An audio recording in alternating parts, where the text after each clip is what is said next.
quando Deus parece distante. Ele se escondeu do seu povo, mas eu confio nele e nele ponho a minha esperança. Isaías 8:17. É fácil adorar a Deus quando as coisas vão bem.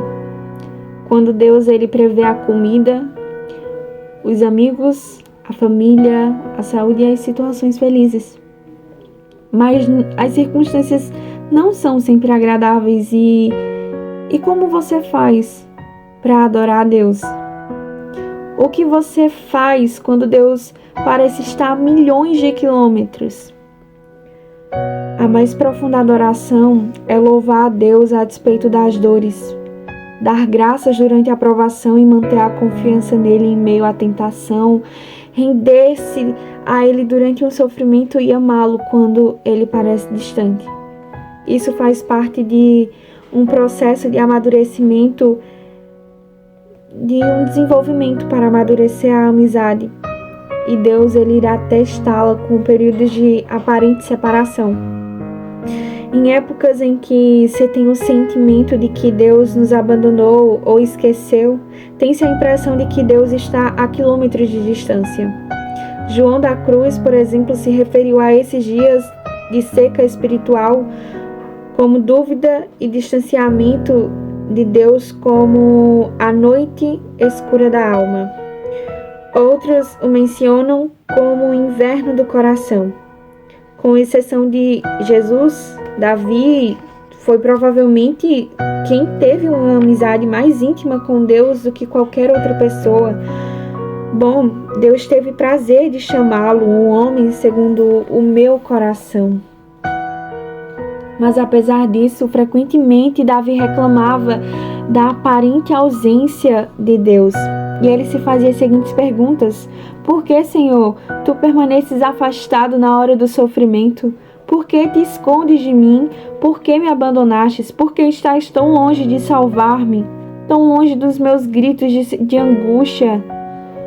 Por que me rejeitastes?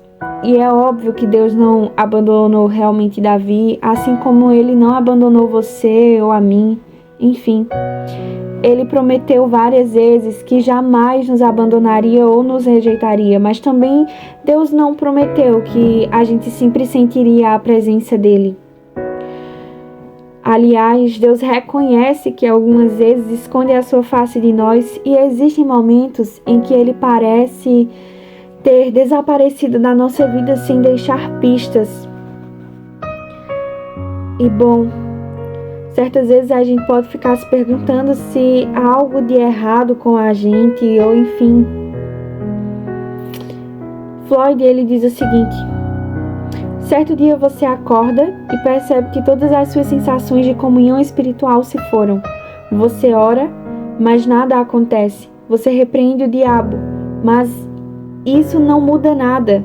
Você faz exercícios espirituais, seus amigos oram por você, você confessa cada pecado que consegue imaginar ou se lembrar e então sai por aí pedindo perdão a todos que conhecem. Você jejua e nada ainda. Você começa a se perguntar por quanto tempo essa depressão espiritual irá durar. Será que dias, semanas, meses? Será que ela vai acabar? Você tem a impressão de que suas orações simplesmente sobem, batem no teto e voltam. Em absoluto desespero, você grita: qual é o meu problema? A verdade é que não há nada de errado com você. Trata-se de uma parte normal da aprovação e amadurecimento da sua amizade com Deus. E todo cristão passa por isso ao menos uma vez e normalmente várias vezes. Eu sei, é doloroso, é perturbador, mas absolutamente vital para o desenvolvimento da sua fé. Bom, nós sabemos que quando você é um cristão novo, Deus ele lhe dá muitas emoções e frequentemente responde às orações mais imaturas e egoístas. Isso parece ser isso, na verdade. Tudo para que você saiba que ele existe. Mas à medida que você crescer na fé, ele irá emancipá-lo dessa dependência. A onipresença de Deus e a manifestação de sua presença são coisas diferentes. Uma é um fato e a outra é frequentemente uma sensação. Deus, Ele está presente, Ele sempre está presente, mesmo que você não perceba a presença de Deus. E a presença dele é muito profunda para ser medida por uma mera emoção. E sim, ele quer que a gente sinta a presença dele, porém ele está mais interessado em que nós confiemos nele e não tanto em como a gente se sinta. Fé e não sentimentos agrada a Deus. A fé agrada a Deus e não as emoções. Bom, diga a Deus exatamente como você se sente, derrame o seu coração perante Ele, descarregue todos os seus sentimentos. Jó fez isso quando disse: por isso não posso ficar calado, estou aflito, tenho que falar, preciso me queixar, pois o meu coração está cheio de amargura. Quando Deus lhe pareceu distante, ele clamou: como tenho saudade dos dias do meu vigor, quando a amizade de Deus me abençoava a minha casa. Concentre-se em quem Deus é, na sua natureza imutável. Independentemente das circunstâncias e de como você se sente, apegue-se ao caráter imutável de Deus. Lembre-se daquilo que é eternamente verdadeiro a respeito de Deus. Ele é bom, Ele me ama, Ele está comigo. Diga sempre isso. Sabe por que as coisas eu estou passando? Ele sabe pelas coisas as quais você está passando. Ele se importa e tem um bom plano para a sua vida. Bom, há um cara que se chama Raymond que diz: nunca duvide na escuridão do que Deus lhe disse na luz. Nunca duvide da natureza imutável de Deus. Ele é bom e amoroso, Ele é o Todo-Poderoso. Ele repara em cada detalhe da sua vida. Ele está no controle. Ele tem um plano para a sua vida e Ele vai lhe salvar. Confie que Deus cumprirá as promessas dele na sua vida, se assim você sempre o buscar. Em tempos de seca espiritual, você deve confiar pacientemente nas promessas de Deus e não nas emoções. Deve perceber que Ele está levando você a um nível mais profundo de maturidade, uma amizade que não é baseada realmente nas emoções, mas baseada na confiança que Deus passa para você e que você tem em Deus. Não fique se preocupando com os problemas. As circunstâncias, elas podem mudar, elas mudam.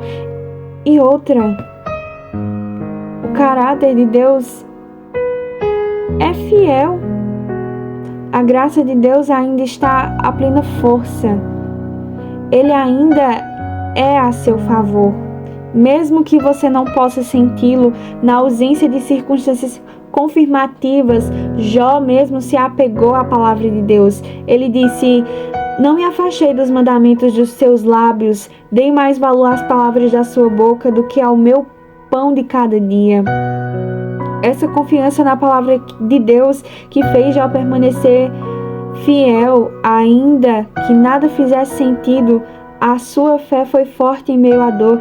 Embora ele me mate, ainda assim esperarei nele. Essa foi uma das frases de Jó também. Quando você se sente abandonado por Deus e mesmo assim mantenha sua confiança nele, a despeito dos seus sentimentos, você está o adorando da forma mais profunda. Lembre-se do que Deus já fez por você. Se Deus nunca tivesse feito nada mais por você, Ele ainda mereceria o seu louvor ininterrupto pelo resto da sua vida por causa do que Jesus fez por você na cruz. O Filho de Deus morreu pela gente. Esse é o amor de todos os... Esse é o maior amor e um dos maiores motivos para adorar. Infelizmente, nós nos esquecemos dos detalhes cruéis e torturantes sacrifício que Deus fez a nosso favor. A familiaridade traz o mesmo, os sentimentos da crucificação do Filho de Deus, que foi desnudado, espancado até ficar quase irreconhecível. Ele foi açoitado, ridicularizado e escarnecido. Foi coroado com espinhos e esculpido de forma humilhante. Ele foi ultrajado e ridicularizado por homens desalmados. Ele foi tratado como um pior dos animais, se é que existe, mas ele foi tratado como o pior animal. Pior do que um animal. Então, quase inconsciente pela perda de sangue, ele foi forçado a arrastar uma cruz colina acima, foi pregado nela e ainda deixado para morrer com a lenta e excruciante tortura da morte pela crucificação. Enquanto seu sangue escorria, escarnecedores ficavam ao seu redor e gritavam insultos, desafiando a sua afirmação de que era Deus. Em seguida, como Jesus assumiu em si a culpa pelos pecados de toda a humanidade, Deus desviou os olhos daquela horrível visão e Jesus gritou em total desespero: Deus meu, por quê? Por que me abandonaste? Jesus poderia ter se salvado, mas então não poderia salvar a gente, não poderia salvar você. Palavras não podem descrever as trevas daquele momento, porque Deus permitiu e suportou tão medonho e perverso ato de crueldade. Por quê? Para que você pudesse ser poupado da eternidade do inferno e para que você pudesse partilhar da sua glória para sempre. A Bíblia diz que em Cristo não havia pecado, em Jesus não tinha pecado, mas Deus colocou sobre Cristo a culpa dos nossos pecados para que nós, em união com Ele, vivamos de acordo com a sua vontade, com a vontade de Deus. Jesus desistiu de todas as coisas para que nós pudéssemos ter todas as coisas. Ele morreu para que você pudesse ter todas as coisas. Você tem menção disso? Somente isso já vale seu agradecimento e louvor contínuo. Você nunca mais deveria se perguntar por que motivo deveria ser grato, mas sim lembrar que todos os dias você tem esse motivo para ser grato. Lembre-se que Deus, Ele é real a despeito de como você se sente.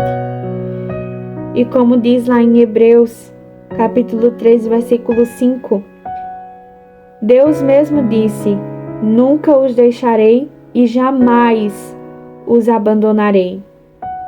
Agora se faça a seguinte pergunta: como se concentrar na presença de Deus, especialmente quando Ele parece estar distante?